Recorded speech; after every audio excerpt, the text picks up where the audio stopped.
Welcome. Over the past few weeks, we've been exploring our economic mobility framework at United Way. We've covered education, vibrant and equitable communities, and financial stability. Today, you're in for a treat because we're joined by two of our incredible volunteers, Calhoun III of Truist Bank and Cal Hurst of Southern First Bank. Both of these gentlemen have not only led our community campaign, but they serve on our board of directors at United Way as well. So they have a really unique vantage point into our work at United Way and, of course, into the community. Welcome, Calvin, and welcome, Cal. Okay, so both of you are incredible volunteers at United Way. By day and by coincidence, you are both bankers in our community as well. So Calvin, starting with you, you're also board chair this year. What's appealing to you about United Way? Why United Way? Gosh, the easy answer is why not? But the why United Way for me really begins with the intentionality of this particular United Way, with how it looks to attack problems and issues in the community. I just love the fact that this United Way is so intentional about connecting people from all walks of life, all demographics, and truly trying to get a firm sense of every single perspective that exists in this community, and looking to solve big, complex problems, to really try to help everyone achieve that economic mobility, achieve that financial stability, and all the different things that are near and dear to our heart here at United Way. So for me, it's a no-brainer, but being able to see the inner workings over the years have just kept me firmly in the seat. Yeah, thank you, Calvin. And Cal, you've been a longtime volunteer as well, and I've had the pleasure of joining you on the campaign trail this year. You are inspiring and activating many to roll up their sleeves and get involved. Why is United Way so important to you? Well, I saw early in my career and in my time here in Greenville, people that I cared about, who cared about the United Way. And so I guess in some sense I had some mentors who certainly felt that the United Way held a special place in the community as it relates to solving problems. I knew I wanted people to have better outcomes. I always have. And so the United Way was a great fit for what I think stirred me a bit personally. And then professionally, seeing, again, people in the community who were so involved and dedicated to the United Way, I thought this is a place where I need to be involved and get a sense for what is the work that they're doing. And sure enough, 14, 15 years later, I've gotten a really good sense of that. It's evolved over time, but it's stayed relevant and it's stayed critically important to the community. And so it has stayed top of mind for me for those reasons. You touch on a really important thing, Cal, around our need to be credible and relevant in our community. And that really was the impetus for switching to our economic mobility framework to make sure that we were credible and relevant, not just for right now, but into the future.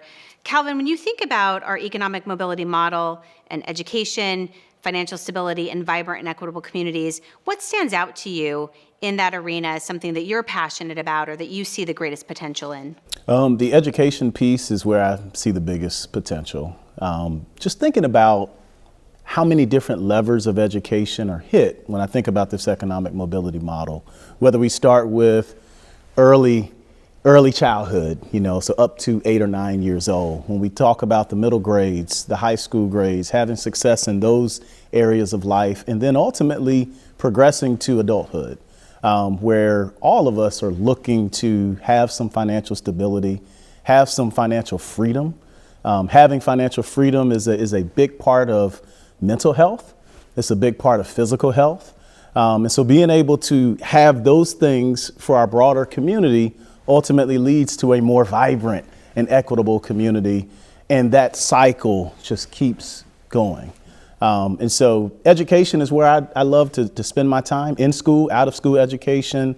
And again, just the way that United Way is plugged in with the school district, with all the people that coming to these different children's lives, that support our teachers, that support our after school programs throughout the community, the summer programs.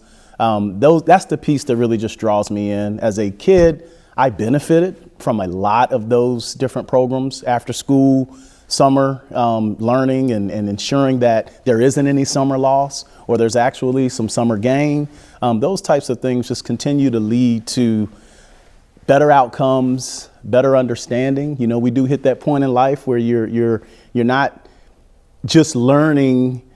You're read, what they say, you learn to read and then you read to learn. So, similar thing, when you start to read to learn everything that you gain from that point forward can be applied somewhere in your life as an adult.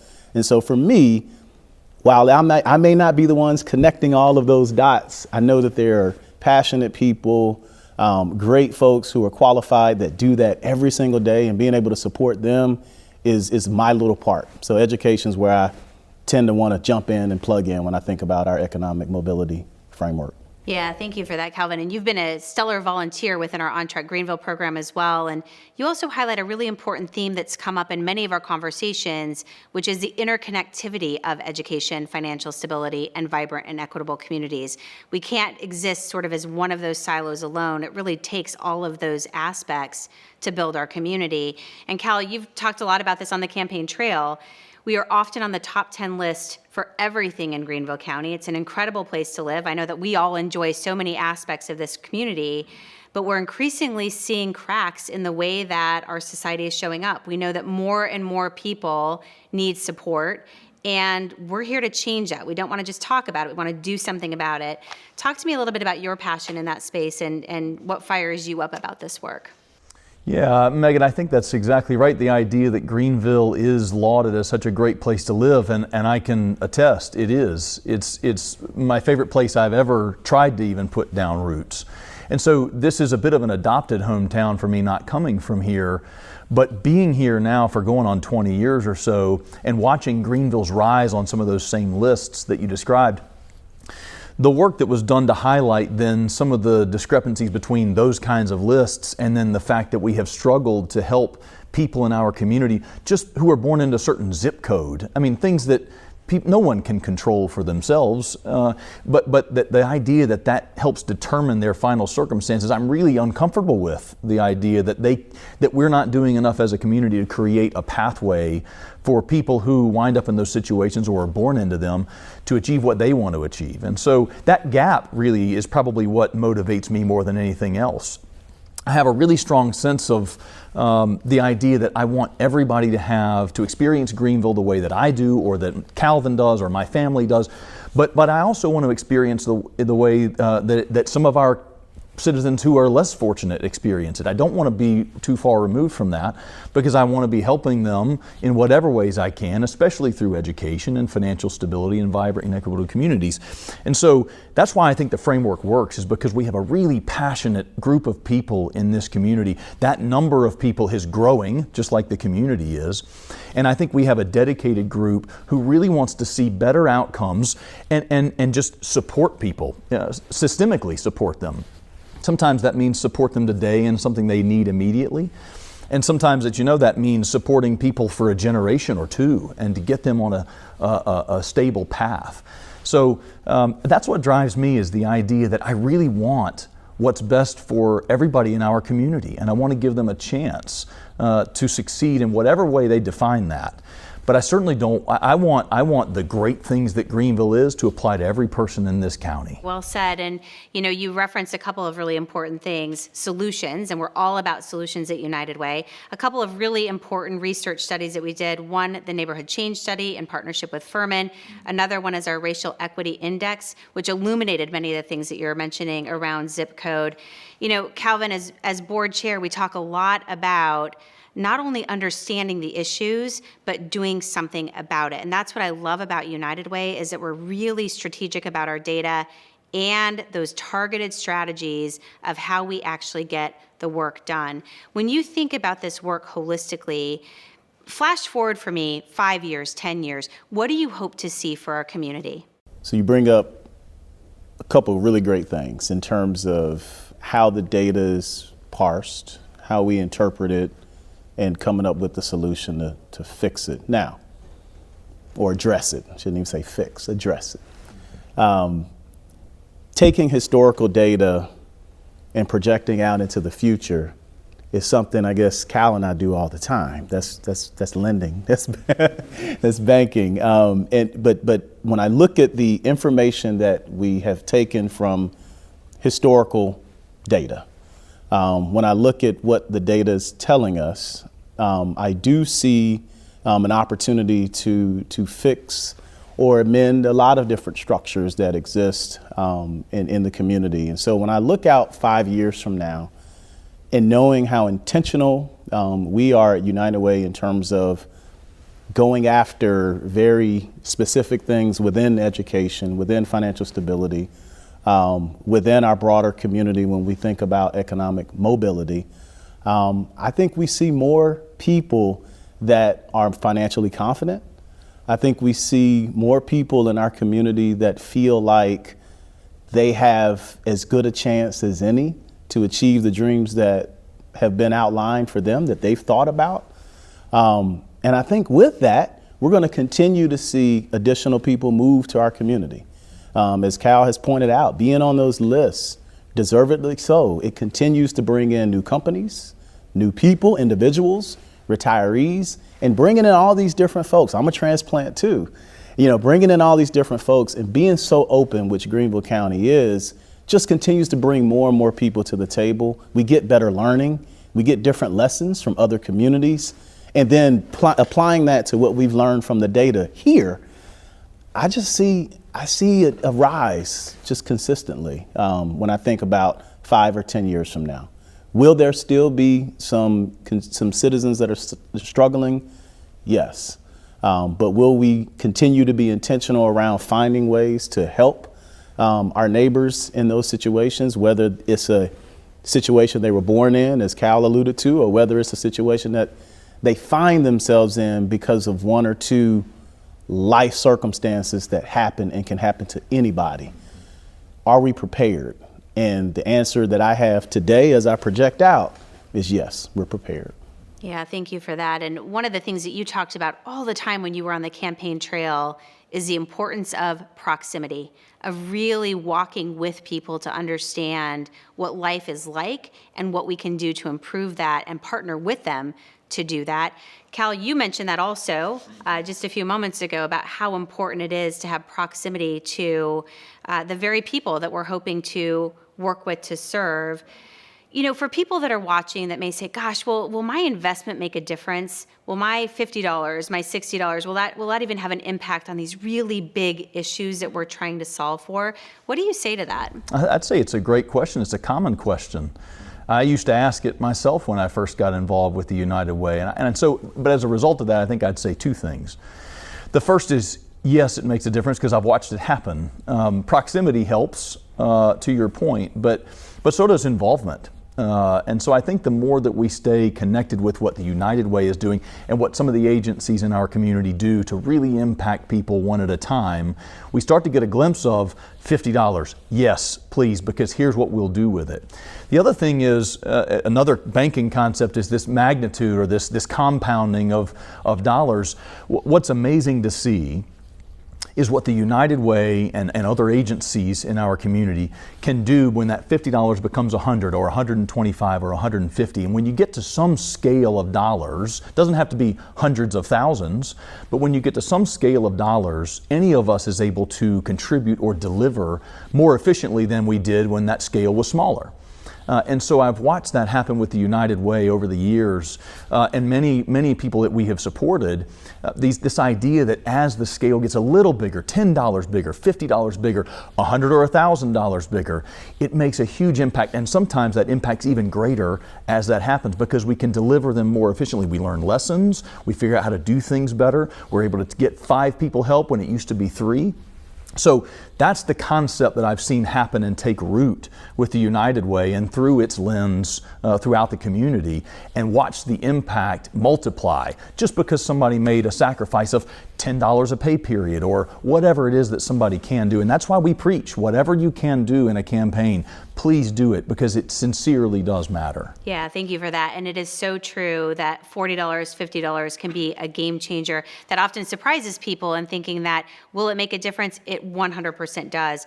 And, Calvin, one of the things that people are surprised by also sometimes is that 100% of the contributions raised in Greenville County stay in Greenville County. And that's really, really important because United Way plays this unique role in not only knowing which organizations are delivering the best possible work to get outcomes, and we love outcomes. It's more than just raising that money. We want to make sure that we get bang for our buck. We also uniquely identify things like On Track Greenville, the Opportunity Center, places where there are gaps in our community that we are uniquely positioned to deliver services. Why is that so important as we think about the growth that's happening in Greenville County? Well, it's important, kind of going back to the initial piece in terms of understanding where our dollars will be able to provide the most impact in the community. And when I think about On Track Greenville or the Opportunity Center and some of the place-based projects that we've engaged in, and when I say we've engaged in, United Way has led in those instances. And I know there have been others in the past that I may be forgetting at this point, but I know there's other organizations that have been born out of United Way that are now freestanding and doing their own thing and providing services that impact citizens here in Greenville County, but in some instances even beyond. And so when I think about that, we kind of talk about, do we continue to evolve?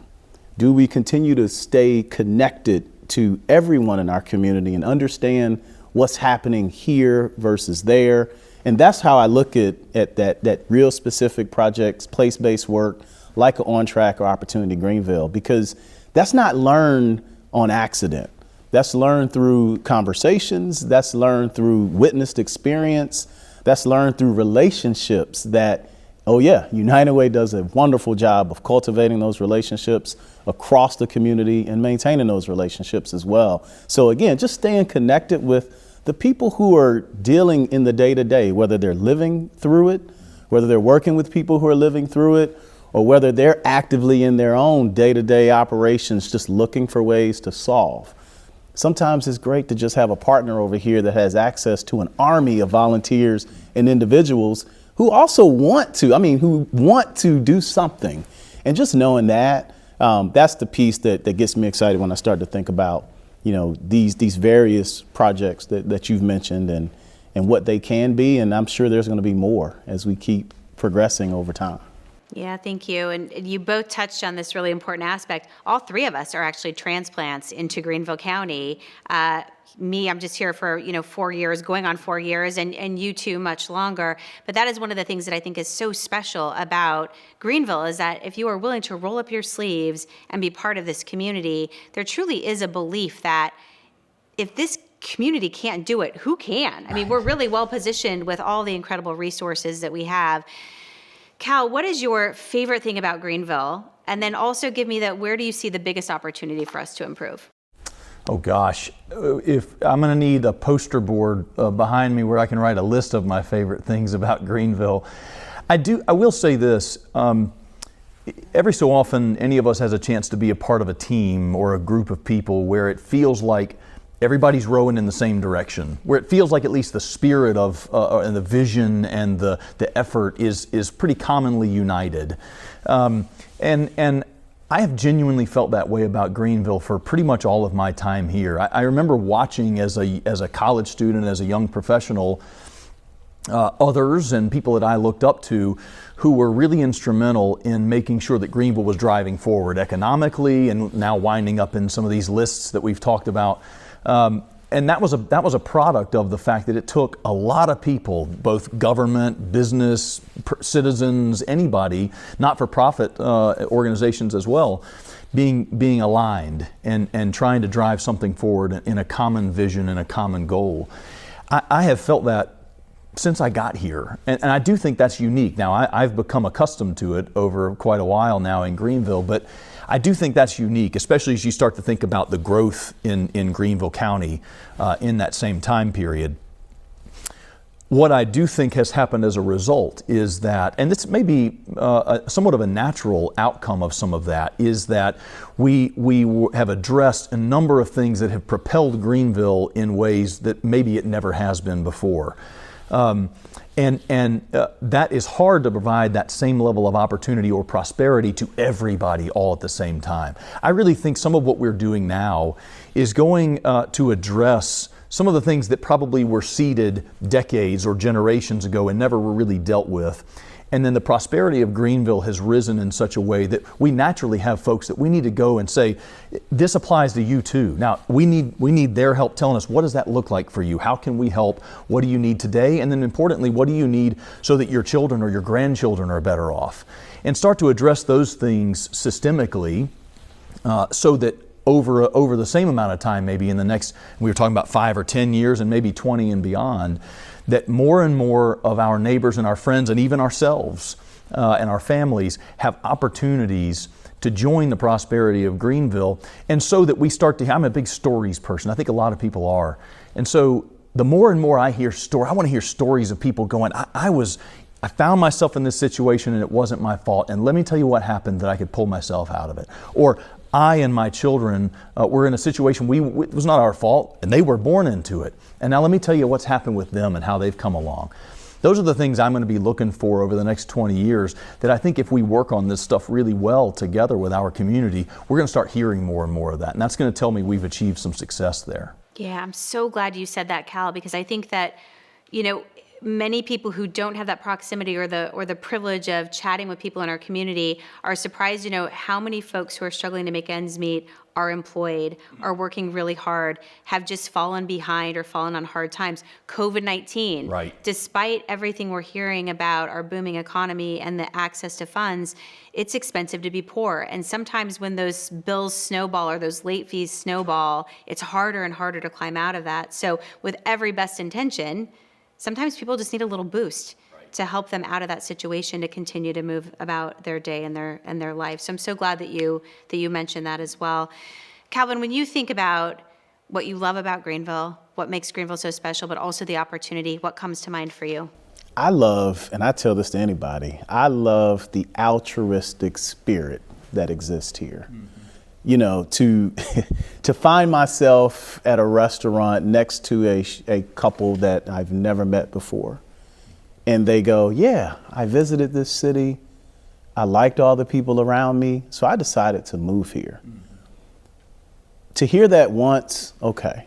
But to hear that 5, 6, 7, 8, 9 times as I've heard over the years, it starts to talk to a pattern which speaks about the people that are here. Now that is purely in terms of just meeting someone where they are and being friendly. Mm-hmm. But when I think about the altruism piece and why I use that term very specifically, there's this overwhelming attitude that I sense anywhere I go in Greenville County or anytime I interact with volunteers, particularly in the United Way setting, where folks are very intentional around helping this place become better. So yes, we celebrate where we are on all the different lists. Cal talked about all the work that went into that over the last however many years. But I love it when I'm in the same room with someone who's been beating at that door and trying to make Greenville be what it is for 20 years, 30 years. And they talk about the challenges back in the 80s and the 90s and the early 2000s. And to know that they're still at the table, they're still passionate, they still want to see more. That right there for me is just where I really look at this community, and not to disparage any community that I've lived in before here, but I didn't feel that. I didn't sense that. And feeling that has just kept me here, but not only just living here, but wanting to be active and being a contributor as well. Because I feel like if you live in Greenville County, that's what you ought to do. Yes, I agree. I always like to see those challenges as good opportunities for us to take on as a community. And again, if there's any community that can do it, I believe truly that it is Greenville County and the upstate. So, gentlemen, thank you both so much for spending time with me this afternoon. I really appreciate your leadership, all that you're doing. It truly is an honor to walk alongside both of you in this incredible work that we lead at United Way. We couldn't do it without you, and I'm so appreciative of all that you do. Thank you so much. Thank you. Thank you. The honor's ours. That's right.